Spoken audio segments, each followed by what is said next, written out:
আসসালামু আলাইকুম গাইস, আমি মারজুক শেখ। আজকে আমার স্পিকিং টেস্টের কিছু এক্সপিরিয়েন্স নিয়ে আপনাদের সাথে কথা বলবো।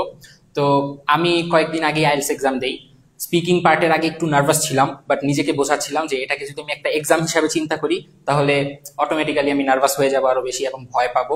বাট আমি চিন্তা করলাম যে আমি আমার একটা ফ্রেন্ডের সাথে বা একজন অপরিচিত লোকের সাথে আমি যেভাবে সম্মান দিয়ে কথা বলবো বা যেরকম একটা টোন মেনটেন করতে হবে, যেমন আমি যদি মামব্লিং করি তাহলে চলবে না, যদি থেমে যাই তাহলে সে হয়তো অপছন্দ করবে।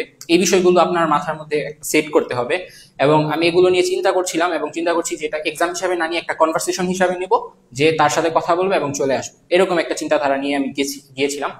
এবং তারপর সে পার্ট ওয়ান শুরু করে আমার ব্যাপারে কিছু কোয়েশ্চেন করে, যেমন আমার নাম কি প্রথমে জিজ্ঞেস করে, তারপর আমার হোম, আমি একটা হাউসে থাকি নাকি অ্যাপার্টমেন্টে থাকি, কই থাকি, এগুলো সে জিজ্ঞেস করে। তো যেমন আমি আমার নারায়ণগঞ্জ নিয়ে বলেছিলাম। নারায়ণগঞ্জ যেহেতু ঢাকার একেবারে পাশে অবস্থিত, তাই আমি ঢাকাকেও নিয়ে এসেছি, কারণ সে নারায়ণগঞ্জ না চিনলেও সে ঢাকাকে হয়তো চিনবে, কারণ এটি আমাদের দেশের ক্যাপিটাল। তো আপনারা যখন আপনাদের ব্যাপারে কথা বলবেন তখন চেষ্টা করবেন যে অনেক ফেমাস আপনার আশেপাশে কোনো সারাউন্ডিংস থাকলে সেটা নিয়ে আপনি কথা বলতে পারেন। যেমন আপনি যদি শাহবাগ থাকেন তাহলে আপনি স্মৃতিসৌধ নিয়ে কথা বলতে পারেন।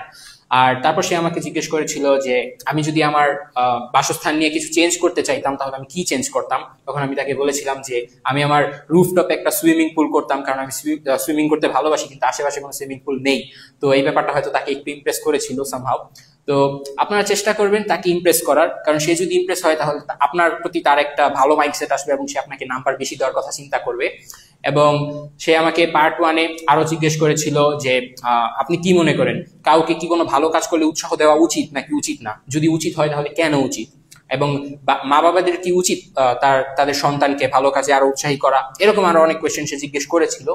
তো এই সকল প্রশ্নের উত্তর আপনার মানে আগে থেকে তো মুখস্থ করার কোনো উত্তর নেই। মেন কথা হচ্ছে আপনার মাথায় যেটা আসবে সেটা জাস্ট আপনাকে ইংলিশে বলে দিতে হবে। আপনি যদি এই কাজটা করতে পারেন তাহলে সে আপনাকে ভালো একটা স্কোর দিয়ে দিবে।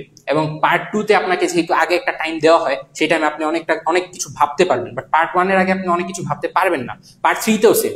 তো আপনাকে মাথার মধ্যে আইডিয়াস রাখতে হবে, আপনি আইডিয়াস জেনারেট করতে পারেন বিভিন্ন স্যাম্পল অ্যান্সার্স করে, কিন্তু কখনো মুখস্থ করতে যাবেন না, কারণ মুখস্থ করলে আপনি সেগুলো ভুলেই যাবেন আলটিমেটলি। সো আপনি নিজের মতো করে বলার চেষ্টা করবেন। আপনি কোনো বন্ধুর সাথে ইংলিশে প্র্যাকটিস করতে পারেন বা আয়নার সামনে দাঁড়িয়ে করতে পারেন, বা আপনার যদি মুখে জড়তা থাকে তাহলে আপনি একটা বই নিয়ে, আপনার স্পিকিং এর বই নিয়ে, সেখানে যদি স্যাম্পল অ্যান্সার থাকে সেটাকে আপনি একটা ভিডিও করে আপনি সেটা রেকর্ড করে রাখতে পারেন। আপনার বলার ধরনটা কেমন হচ্ছে আপনি দেখতে পারবেন। তো আরো যদি কিছু প্র্যাকটিসের কথা বলি তাহলে আপনি ফেমাস সেলিব্রিটিরা কিভাবে কথা বলছে বা যারা ইংলিশে কথা বলে তারা কিভাবে আরেকজনের সাথে ইংলিশে কথা বলছে, এগুলো আপনি দেখে আইডিয়াস নিতে পারেন। তো নার্ভাসনেসটাকে দূর করতে পারলেই আপনি তিনোটা পার্টি কোপ দিতে পারবেন। তো এই ভিডিওটা ছিল এই পর্যন্তই, দেখা হবে অন্য একটি ভিডিওতে।